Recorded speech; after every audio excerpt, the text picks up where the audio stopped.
जशी पहाट फुटते ना मित्रांनो, तसे शब्द फुटायला लागतात. अहो, शब्द फुटावा लागतो. शब्द असा विकत आयता, एकाची वही पळवायची, दुसऱ्याची वही पळवायची, प्रश्नोत्तरं लिहिता येतील. शब्द आपला असा नाही होत. तो होण्यासाठी मीपणा फोडून तूपणाकडे जायचं असतं. आणि ज्या वेळेला लिहायला लागलो त्यावेळेला असं लक्षात आलं की वाटा बोलतायत, हिरवी गर्दी बोलते, शेतमळे झालेत. आणि पटकन सर मला असं म्हणाले, या सगळ्यावरनं औदुंबर काय वाटतो? मला काहीच कळलं नाही. मी म्हटलं औदुंबर मला माझा मित्र वाटतो. त्यावेळेला सर म्हणाले, मित्र शब्दाचा काय अर्थ? तर मी मित्र शब्दाचा त्यांना मराठीत अर्थ सांगितला. मित्र म्हणजे फ्रेंड मराठीत. हसले ते म्हणाले, मित्र शब्दाचा अर्थ नाही माहिती. तो सूर्यनमस्कार घालतो ना, पहिलाच शब्द आहे ओम मित्राय नमः. मित्र म्हणजे सूर्य, जो आत्मप्रकाशाची जाणीव दुसऱ्याच्या मनात समईसारखी लावतो त्याला मित्र म्हणतात. मिसळ खातो तो नव्हे, तो त्याच्या सूर्याच्या प्रकाशा इतक्या लख जाणीवेतून तो होतो. म्हणून पसायदानात फार सुंदर ओळ आहे पहा. तुम्ही म्हणतात ते भूता परस्परे पडो मैत्र जीवाचे. हे लक्षात ठेवा. मीपणाच्या खोलीतून आणि तूपणाच्या संवादातून सृजनाच्या पहाटे उमलत असतात. कृपा करून कधीही लेखकांना, डायरेक्टरना कधी विचारू नये तुला हे सुचलं कसं. तुला तो काय करतो, सुचलं कसं ते सांगतच नाही, बाकीचं सांगत बसतो. चहा होता, टेबल होता, दगडं होतं, पत्र होतं, तर मग कप होता, अमुक होतं. मी असं, अरे सांग ना कसं सुचलं.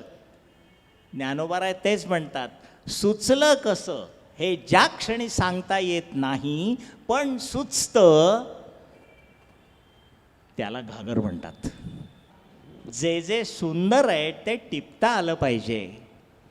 आणि जो टिपतो तो फुलपाखरू होतो, आणि जो टिपत नाही तो जड होतो. जड माणूस झाला की सगळं संपतं. पण फुलपाखरू झाला तर तो त्याचंसुद्धा रंगांचं इंद्रधनुष्य तयार करू शकतो. तो त्याचंसुद्धा आकाश घडवू शकतो. मला सांगा, जगणं म्हणजे श्रोते हो वस्तूत नाही आहे.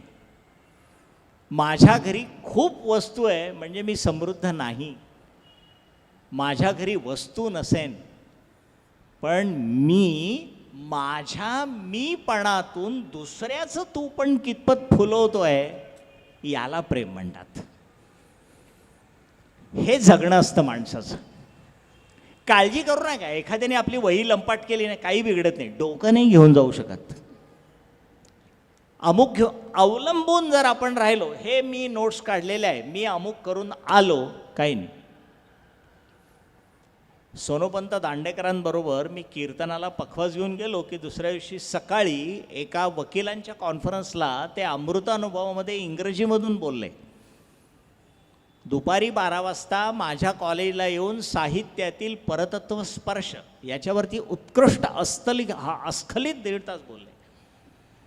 त्यानंतर संध्याकाळी 5 ते 6 प्रवचन केलं आणि रात्री 9:30 वाजता फेटा बांधून गळ्यात वीणा घेऊन पुन्हा जय जय राम कृष्ण हरी उत्कृष्ट कीर्तन. रात्री मी त्यांना दूध देताना असं म्हटलं, मामासाहेब हो काय तुमच्या भाषेची रूप आहे, ते कसं काय येतं? त्यांनी जे उत्तर दिलं ना, त्या घागरीतून सागराकडे जाण्याचा मार्ग आहे. म्हणजे घागरच मार्ग करून देते. हां, आपण काही करून देण्याची गरज नसते, हळूहळू आपण जात असतो. सोनोपंतांनी फार सुंदर उत्तर दिलं. माझ्या गुरुने ना माझ्या डोक्यामध्ये एक मोठं ज्ञानाचं झाड लावून दिलं आहे आणि त्याला अनेक फांद्या आहेत. त्या फांद्यांना गाठोडी आहेत. एका गाठोड्याचं नाव आहे ज्ञानेश्वरी, एकाचं नाव आहे अमृत अनुभव, एकाचं नाव आहे भागवत, एकाचं नाव आहे रामायण, एकाचं नाव आहे इंग्रजी, एकाचं नाव पाश्चात्य तत्त्वज्ञ, एकाचं नाव पौर्वात्य. मी काय करतो, उजव्या हाताचा अंगठा हृदयाशी ठेवतो आणि त्या गाठोड्याला मी कॉल करतो. हां, आता ज्ञानेश्वरीचं गाठोडं सोड की ते सुटतं. मला त्या वाक्याचा अर्थ नंतर कळला. मग मी एकदा मामांना विचारलं, म्हटलं गाठोडं गाठोडं म्हणजे काय? खरं सांगू का, गाठोडं म्हणजे आपण आपल्या कर्तृत्वाचं जे संचित करतो ना त्याला गाठोडं म्हणतात. ते आपलं असतं. ते फार सुंदर सांगायचे. वारसा नमस्कारासाठी असतो, पण संचित मात्र कर्तृत्वाचा सूर्य आपणहून पुढे जाण्यासाठी असतो. वारशावर कधी अवलंबून राहायचं नसतं. ज्याच्यापाशी काहीही सांगण्यासारखं नसतं ना त्याला भूतकाळाचा पोलिओ झालेला असतो. ते वारशाच्या गप्पा मारतो. आणि ज्याच्यापाशी जगण्याचा ब्ल्यूप्रिंटच नसतो तो भविष्यकाळच्या गप्पा मारत असतो. लक्षात ठेवा श्रोते हो, संत ऋषी मुनी वर्तमानात जगले आणि ज्याला वर्तमानाचा श्वास मनगटावर घडवून समर्थ होता येतं त्याला घागरते सागरची प्रक्रिया म्हणतात. तुम्हाला तुमचा वर्तमान तुमच्यामधूनच घडवायचा आहे. मी आतापर्यंत एकही शब्द गुरुचा गु सुद्धा उच्चारलेला नाही, हे लक्षात घ्या. आपल्यामध्ये असणाऱ्या पोटेन्शियलिटी फार आहेत अहो, खूप आहेत. लहान मुलं किती सुंदर प्रश्न विचारतात, पण आईवडील मठ्ठ क्रमांक 1 असतात. मग येऊन जाऊन ते काय दम देत, गप्प बस असं विचारायचं नाही. गावाचं नाव नाही सांगत, पण गावाला गेलो, व्याख्यान झालं. दुसऱ्या दिवशी त्या अध्यक्षांनी त्यांच्या बंगल्यामध्ये बोलवलं आणि ते त्या मुलाला सांगायचे, अरे ते किती मोठे आहेत आणि त्यांच्या देखत तू पाय पसरून बसला. मी काय केलं, माझ्या मागचा तक्क्या त्याच्या पायाखाली घातला. म्हटलं बस, पसरून बस, काय प्रॉब्लेम नाही. आणि ते आतमध्ये गेले. मी शांत पाणी घेतलंय. चंपाषष्ठीची तळी आरती आहे सर म्हणाले, तुम्ही आरतीला? म्हटलं हो चला. आम्ही आरती तयारीला झालं तर तो एकदम म्हणाला, सर कालचं ते तुमचं भाषण. म्हटलं हो का, तुला कळलं का 2% तरी? हो हो मला कळलं म्हणाल, मला आवड. सर म्हणे का हो हे तळी आरती वगैरे? इतका त्याला सणसणीत मारला. म्हटलं बरं झालं आला राऊंडमध्ये. म्हटलं काय रे, अन्न कोण देतं? तर म्हणाले भूमी देतं. भूमीत कोण बी रुजवतं? शेतकरी रुजवतो. बीजाचा आणि मातीचा संयोग झाल्यावर अंकुर कोणी येतं? अडला. म्हटलं संयोग झाल्यावर अंकुर चैतन्य येतं, त्याला तो अंकुर येतो, त्याला ज्ञानदेव बाळकृष्णाचे डोळे म्हणतात. आणि त्या अंकुराला वारा पालवतो, सूर्य जोजावतो, सृष्टी डोलावते. हळूहळू ते अंकुर मोठं होतं, त्यात कणीस येतो, दाणा येतो. अरे ज्या भूमीने आपल्याला अन्न दिलं त्या भूमीची कृतज्ञतेने आर्त मनाने करायची, त्याला तळी आरती म्हणतात. कृतज्ञता आहे ती. तुम्ही कृतज्ञ असाल तर खा, ही कृतज्ञता आहे म्हटलं. तो मुलगा उठला आणि ते एकदम आल्याबरोबर त्या वडिलांच्या डोळ्यात पाणी. म्हटलं का हो अहो नाही म्हणाले, हे काहीतरी तुम्ही म्हटलं या पद्धतीचं तुम्हाला सांगता आलं पाहिजे. हे का, मी कशासाठी जायचं, मला का करायचं? आमचे गुरुजी फार पक्के होते, फारच पक्के होते. ते प्रत्येक गोष्टीचं प्रत्येक सांगायचं. उप म्हणजे जवळ, नि म्हणजे अभ्यासासाठी, आणि आयन म्हणजे पाहणे. गुरुच्या सान्निध्यात राहून मी मला पाहणे याला उपनयन म्हणतात. विवाह या शब्दाचा अर्थ काय अप्रतिम आहे. विशेषेण नामनः शक्ती समर्पिता उपवाहते शिवः. जी शक्ती विशेषत्वाने शिवामध्ये संमीलन होऊन सृष्टीला सृजन देते त्याला विवाह म्हणतात. खरंच सांगतो मित्रांनो, भारतासारखा सुंदर देश जगात नाही हो. आपण ना आपल्या देशाला कुस्करून टाकतोय, ऋतू मारून टाकतोय. अहो तिकडे काय 10-10 महिने बर्फ आहे, काय ऋतू आहे. आमच्याकडे हेमंत सुद्धा आहे हो. शिशिराचं झडलेलं पान किती सुंदर असतं, कालिदास म्हणतो, तरुणीच्या गळ्यातून एखादा सूर उमटल्यानंतर ती नस अशी खाली खाली श्वासाने उतरते ना, तसं पान असतं. जगण्याचा सूर 6 काय ऋतूचं वर्णन आहे. काय होतं याच्यानी? तुम्हाला असं वाटत असेल की हे नाही, एक लक्षात ठेवा, ऋतूसुद्धा आपल्या मीपणाला वाढवतात. झाडंसुद्धा आपल्या मीपणाला आयुष्य देतात. आम्ही उपनिषद शिकवताना सर्वात शेवटी एक मुलगा मला नेहमी एमएला प्रश्न विचारायचा, सर उपनिषदांचं नाहीतरी काय, माणूस शेवटी नाही. एक लक्षात घ्या म्हटलं, तुम्ही दीर्घायुष्याने हो टॉनिक घेऊन, तुम्ही टॉनिक घेऊन तुमच्या शरीरावर दीर्घतेची सूज निर्माण करतात. दीर्घायुष्य कोण होतं माहिती आहे? जो आयुष्य एका विशिष्ट ऋतुत्वाच्या उंबरठ्यातून स्वतःला तापवून जळवून सोसून पुढे जात असतो ना, तो दीर्घायुष्य असतो. आज झालंय काय, जीवनात पैशाच्या नादी लागून अर्थ अर्थ अर्थ मूल्यच होत नाही आहे. आम्ही तिथपर्यंत जात नाही. आणि उपनिषदातला ऋषी म्हणतो, दीर्घायुषी तुम्ही प्रमोशन आणि यांनी होऊ नका हो. तुम्ही दीर्घायुषी होतात वयही मोजू नका. तुम्ही दीर्घायुषी होतात ते तुमच्या अभ्यासातून, वृत्तीतून आणि सोशिकतेतून. जाणीवेला खोली मिळाली की माणसाची वय विसरली जातात अहो. म्हणून ज्ञानदेवांनी एक वाक्य फार छान लिहिलं आहे या मित्रांसाठी. बघा माझ्या तरुण मित्रमैत्रिणींनो, किती वर्षाचे झाला यांचे वाढदिवस साजरे करण्यापेक्षा आपल्या जाणीवांचे वाढदिवस साजरे करा. मी माझ्या जाणीवेने किती वाढलो.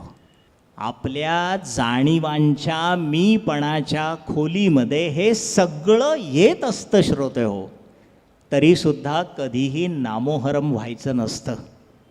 परमहंसांचं एक वाक्य फार छान आहे, नरेंद्रा अभ्यास इतका सुंदर कर, इतका सुंदर कर की मी सुंदर अभ्यास करतो हेही विसरून जा.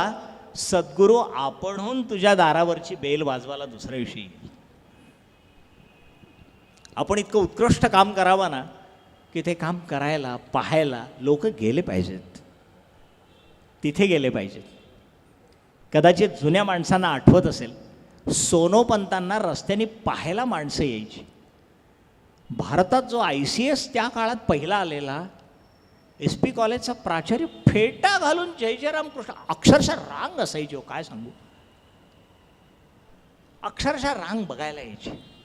ते फार सुंदर म्हणायचे, बघ सगळे बघायला येतात की नाही, हां पण मला वाचायला फक्त 10च माणसं येतात रे. बोलायला, अभ्यासाला, संवादाला, कारण अतिशय चोखंदळ होते आणि भयंकर तापट होते. अभ्यासाची जर कोणात क्षमता नसेल हाकलून द्यायची, पुन्हा नाही करायची. मी पखवाज घेऊन चाललो आणि मित्र होता, त्याला म्हटलं चल मामांचं कीर्तन आहे. त्यांना राग आला, कशाला त्याला बोलवलं. अहो म्हटलं मामा टपरीवर बसून काहीतरी पान कुटके खाण्यापेक्षा येईल. नको का, अरे ते त्याचं सुकृत नाहीच आहे चांगलं ऐकायचं. ज्याचं सुकृत आहे ना किंवा ज्याचं नशीब चांगलं आहे ना, तेच वेधच्या मैदानावर ऐकण्यासाठी येतात, तेच येऊ शकतात. आणि म्हणून त्यांना आनंद मिळतो. का मिळतो, कशासाठी मिळतो. एवढं धडपड करून दुपारी ते ऑफिसमध्ये गेलो, अभ्यास केला, तिथून तिथे आलो, इकडून इकडे आलो, कशासाठी, काय कारण आहे. याचं एकमेव कारण मित्रांनो लक्षात ठेवा, आपली घागर आपल्या यत्नांनी, आपल्या अभ्यासाने, आपल्या तितिक्षेने आपल्याला पूर्ण भरता आली पाहिजे. माडगुळकरांची एक ओळ आठवली मला. घट हा देहच असतो. ते म्हणतात, अरे कुंभारा सारिखा गुरु नाही रे जगात, वरी घाली तो धपाटा आता आधाराला हात. कुणी चढून बसतो गाव गौरीच्या मस्तकी, कुणी मद्यपात्र होतो राव राजाच्या हस्तकी. आव्यातेली आग नाही कुणा नाही जागवत, कुंभारा सारिखा गुरु नाही रे जगात. तो जो धपाटा घालतो ना त्याच्यासारखा गुरु नाही.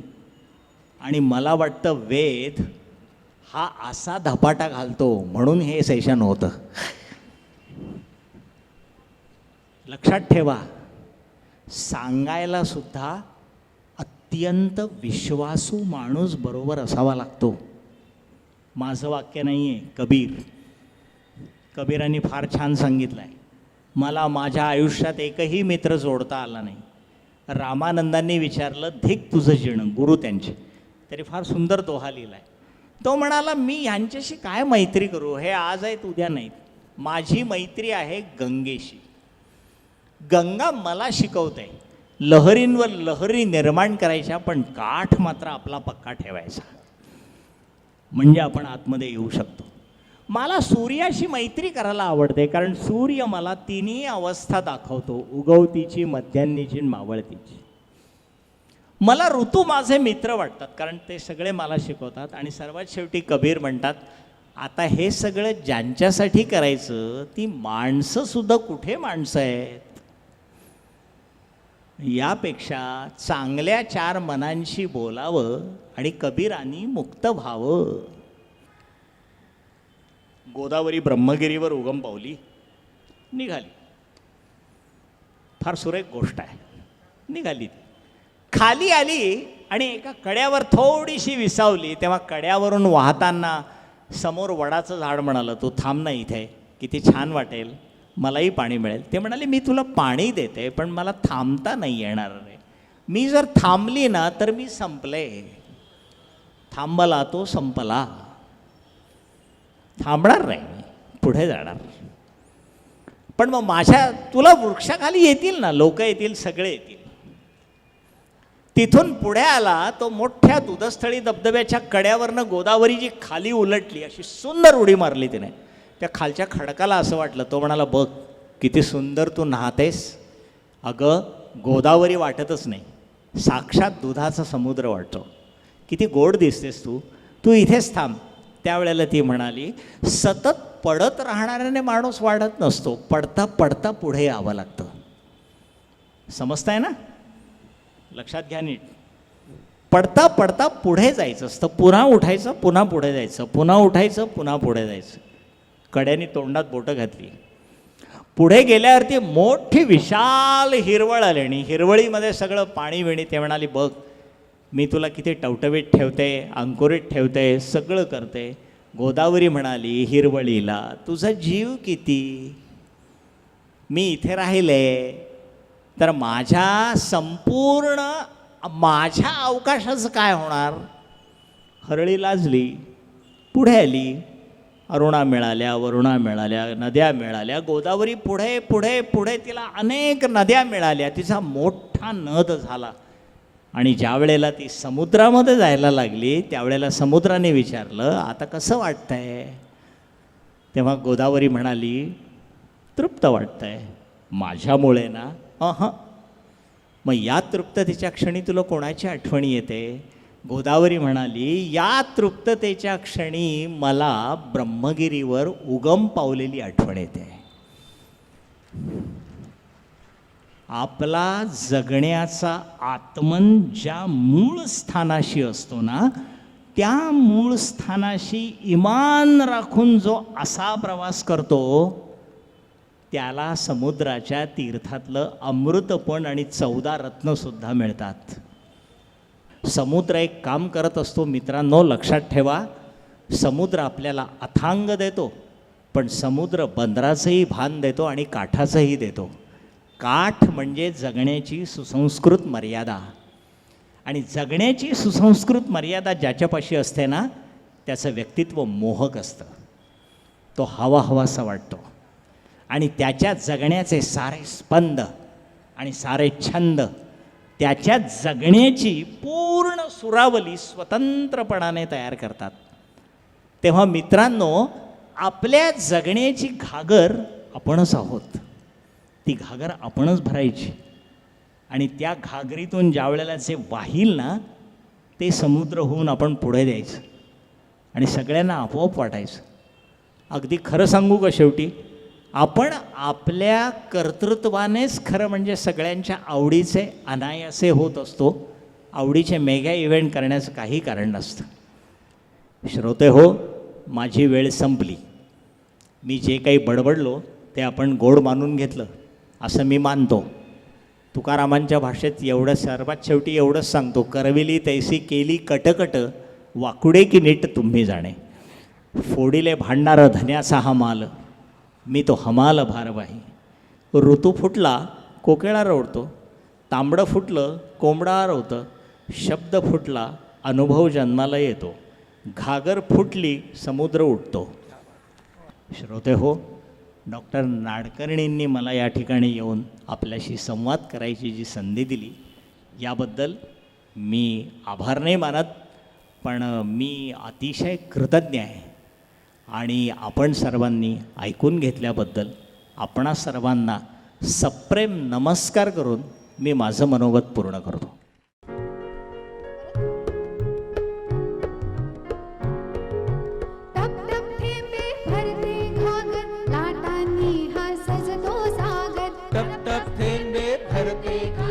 लाटांनी हा सजतो सागर, एक बद्ध तर एक थांब, नाते ह्यातील तू मज सांग. एक बद्ध तर एक थांब, नाते ह्यातील तू मज सांग. टप टप थेंबे भरते घागर, लाटांनी हा सजतो सागर. टप टप थेंबे भरते घागर, लाटांनी हा सजतो सागर. असीम ऊर्जा म्हणजे सागर, देहभोवती रचतो घागर. असीम ऊर्जा म्हणजे सागर, देहभोवती रचतो घागर. जन्म मृत्यूचे पालन ताडन, कर्तृत्वाला मध्येच अंगण. जन्म मृत्यूचे पालन ताड, कर्तृत्वाला मध्येच अंगण. एक घडा जरी दिसे लहान, अनेक मिळूनी होती महान. एक घडा जरी दिसे लहान, अनेक मिळूनी होती महान. एक बद्ध तर एक